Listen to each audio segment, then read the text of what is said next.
Welcome to the Word on Woodward, presented by PointsBet, an official gaming partner of the Detroit Red Wings, Detroit Tigers, and Little Caesars Arena. I'm your host, Daniella alongside my co-host, Art Regner, and joining us today, Adam Erne, one of the newest Red Wings to sign his contract. We're really excited to have him back as a Red Wing this season. Adam, thank you so much for taking the time to join us today.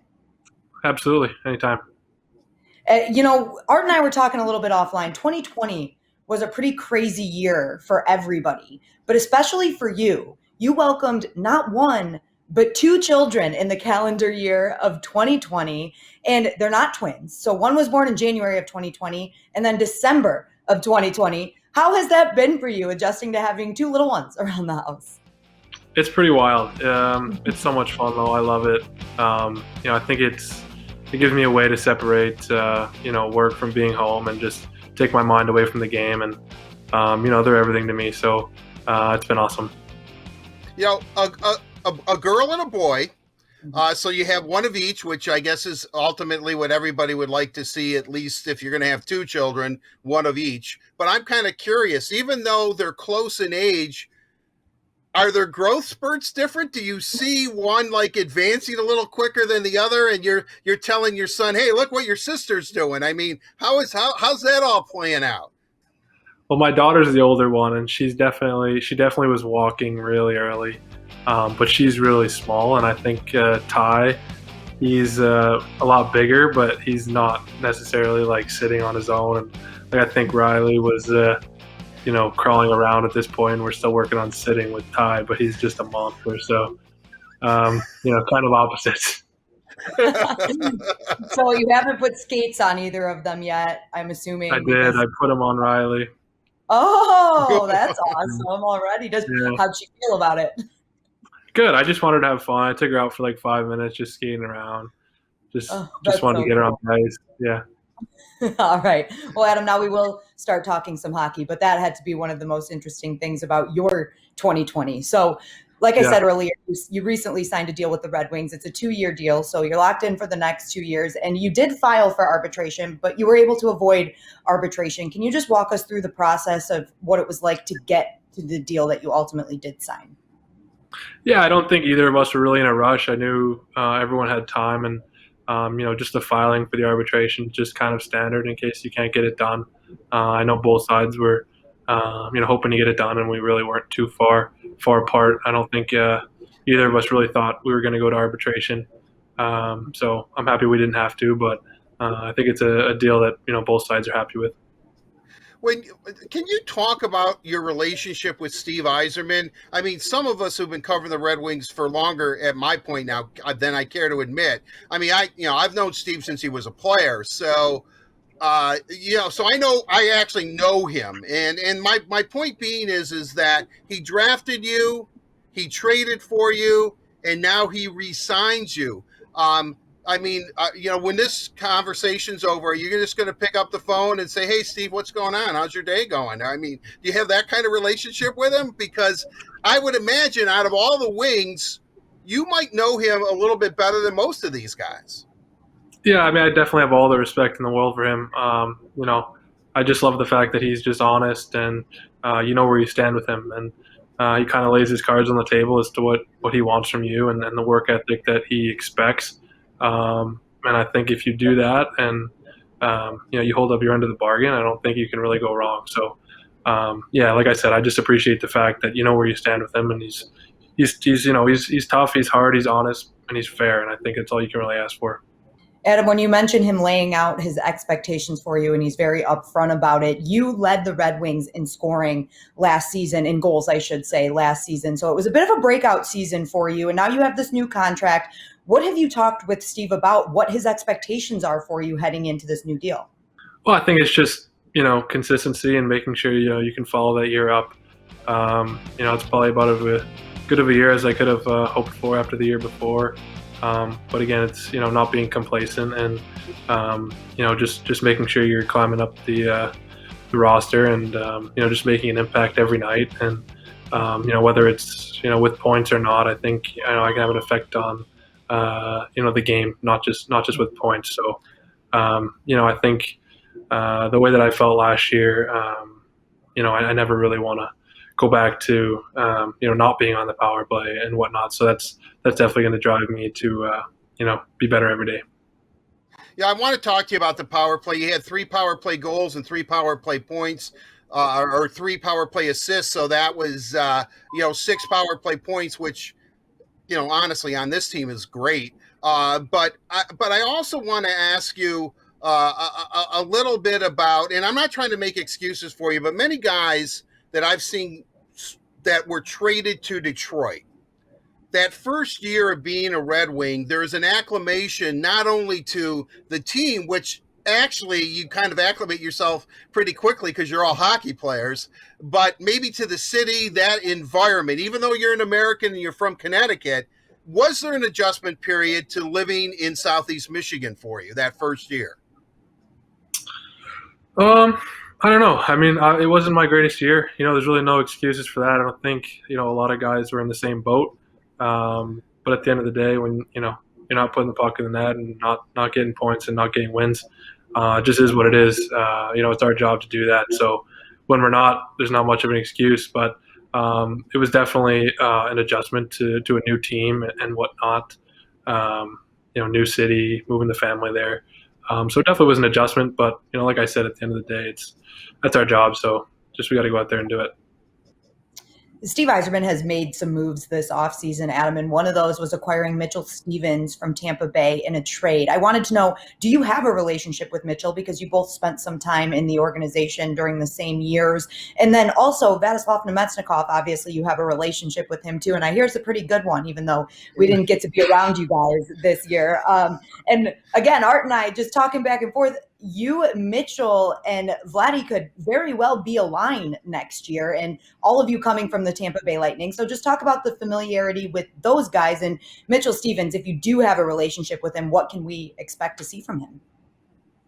Yeah, he's a hardworking player for sure. I spent a little bit of time with him in Syracuse when I was there. I'm not sure if it was a full season or not. I can't recall. I don't think so. But, he's a great kid, hard worker, penalty kill, plays a lot like I do in a sense that he just plays hard, puts his body around, is a really good shot, good skater. So I'll be excited to see what he has to offer. Vladdy's one of my best friends. We have a lot of fun together and we really enjoy playing together. When you look at, we're already giving you new line mates, and you're obviously going to get new line mates, yet the line that you were on last year with Luke Glendening and Darren Helm was the Red Wings' most consistent line all season, the energy line. Whenever, the Red Wings needed a spark, you 3 guys were on there. Were you in? I know it's not your call, but I'm sure you're disappointed to see them go, but is that just how hockey is? I mean, one day here, the next day gone. I mean, because both of them were long time Red Wings. Yeah, for sure. I mean, obviously super disappointed to see them go. They were, 2 of my really good buddies. And, I think we can definitely say that our locker room is super tight. So I think when anybody leaves, it's tough. But yeah, especially playing with those 2 for as long as I did. It's tough to see them go. We had, we definitely had something good going, and, we just have to find something new, I guess. Alex Tanguay's coming in to revamp the power play. You had success on the power play last year. You've already said you want to stay on the power play. Have you talked to Tanguay? And, and I know this is $1 million question, but what goes into a successful power play? Because unfortunately, the Wings have struggled with that. It's feast or famine on the power play with this team. So can you talk about maybe you have a little bit of a relationship with Tanguay right now? And why were you successful on the power play? And what do you need to do to keep that success going? I have not talked to him since he got hired here, but I am familiar with him from when I played in Quebec. He was friends with Patrick Waugh, who was our coach, and skated with us a few times. So I do know him from that, but I haven't talked to him in a while. As far as our power play, I think we just have to figure it out. We need to practice it. We need to come up with some solutions. And obviously we brought him in to do that. So I'll be interested to see, what he's going to bring to the table for ideas and whatnot, and just excited to fix it and move forward with it. you didn't look out of place there. And based on the first season you had as the Red Wing, I think it kind of caught fans by surprise. Yet, obviously, Steve sees something in you, or he wouldn't have drafted you. He wouldn't have traded for you, and he probably wouldn't have re-signed you. So I'm just kind of curious about why did it come together for you on the power play last season? Well, I think other than the first year with the Wings, I always have been on the power play my whole life. So it's not something that's completely, different to me. I'm pretty comfortable in front of the net, in the slot, and really anywhere on the power play. So I think, I just had a shooting mentality. I was trying to shoot everything that came into me, and just get pucks to the net. I think, the way our power play was going last year, I think that's just what we had to do. We had to take the chances that were given to us, and luckily some of them went in.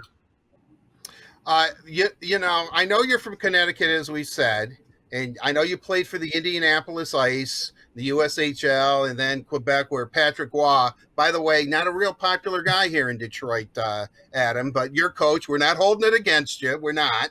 But he fought with 2 Red Wing goalies, so I mean, he's very well known here. But with all that said, but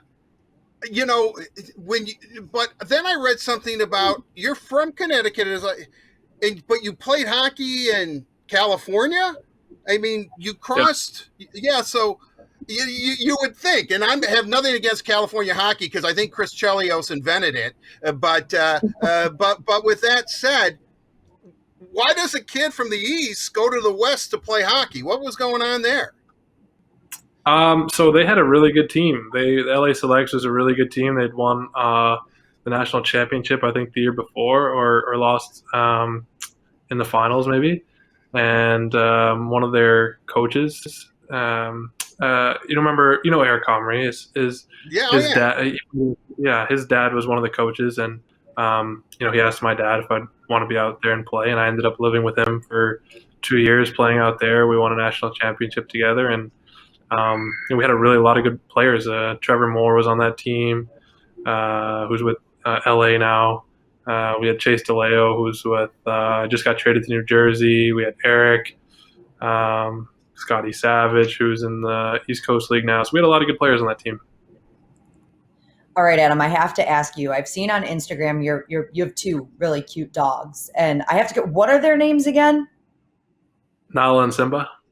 Oh, that's right. Okay, yes. So big Lion King fan, I have to assume, right? Where did your love for the Lion King start? Because I saw that, I was like, I definitely have to ask him. He's got to be a huge Lion King fan. Yeah, it's always been my favorite movie ever since I was little. So what do you think of the remake? I thought it was good. I thought it was a lot less of a kids movie, surprisingly. It was just so realistic that it was just more like a movie for everybody, whereas the old one obviously was for the kids. Now, you saw the movie, or I guess there's 2 movies out. Did you see the actual musical, the play itself too? I haven't seen it yet. No, I should. Really? I saw. Yeah. Oh yeah. It's very, very, it's very well done. So now, if we were to move this, your laptop around, would we be in a room that is just surrounded with Lion King paraphernalia? I mean, are you that hardcore, that much of a fan? Stuffed animals. No, I'm not. Yeah, really? But my kids definitely have some of their stuffed animals. For sure. Really. So you don't go around with a Lion King mane on or anything like that, huh? Are you a fan of the Detroit Lions? I'm a football fan, honestly. I don't have a favorite team, but I have a couple of fantasy teams, and so that's kind of how I do. I love football. For some reason, I kind of thought you were going to go into I'm a New England fan. From Connecticut. No, it's my favorite team. All right. Well, see, you know what, though? I'll tell you, Adam, because of your, I assume, affection for Patrick Roy since he was your coach, if you were to say that you were a New England fan until Tom Brady, who's very, very popular in Southeast Michigan, you could probably weigh one against the other, and that might be something you might think about. Just drop Brady's name once in a while. No. My best buddy is a diehard Chiefs fan. So if I said I'm a fan of anybody else, he'd have my head. He's gonna lose a friend. Already. He got it tattooed on him before they were any good. So before Mahomes. Really? So. Really? You got a Kansas City tattoo, the logo. Wow. Before they were any good. So He's not a bandwagoner. But Adam, to wrap this up on my end, Art's always good for another question or two after I say I'm going to wrap it up. So just be prepared. But we've talked about what you want to do coming up here in the next couple of years with the Red Wings. Just summarize that again for us. What are your personal goals as we head into a new season? Well, I just want to, kind of pick up where I left off. I want to be someone that contributes every night and, solidifies myself as someone who can, be consistent on a nightly basis, whether it's just contributing, scoring goals, assists, whatever it might be, whatever the team needs to win. And, again, I want to start winning some games and be, playoff contender. I look at, the whole collection of Red Wing players, and you said something on your Zoom call, which I apologize, I completely forgot about, so I wasn't on it when you signed your contract. I realized at 6:00 that I should have been talking to you at 4. But with that said, you saw how eager you are because this team is up and coming. I mean, are you as eager as maybe the fan base to see Lucas Raymond or Jonathan Berggren on the ice, or Mo Seider, or see how Veleno's progressing? I mean, you're here for 2 years. You definitely have a roster spot. I mean, is that exciting for you to watch this team come together? Absolutely. I mean, I think, Steve does such a good job of, holding guys out until they're ready. And then when they're ready, they stick. And you saw that happen in Tampa. I played a full season in Syracuse, and then, I kind of stuck there. So he has a knack for knowing when guys are ready and when they're not. And, if he thinks guys are ready, you can expect them to stick around and play. And, we have some super talented players in the organization up and coming. And, we can hope they can contribute for us this year, hopefully sooner rather than later. Now I'm hearing the tones of the velvety tones of a baby. Is that Riley, or is that Ty, or is that both of them? Are they talking to each other? I have it so tuned out, I don't even hear it. Really? Yeah. All right, Adam. Well, thank you so much for taking the time to join us, and safe travels on your way back to Detroit. We look forward to seeing you at training camp. Yeah, thank you guys very much. Thank you. Appreciate it. And a big thank you to PointsBet for presenting the Word on Woodward. PointsBet is an official gaming partner of the Detroit Red Wings, Detroit Tigers, and Little Caesars Arena. We'll see you next time.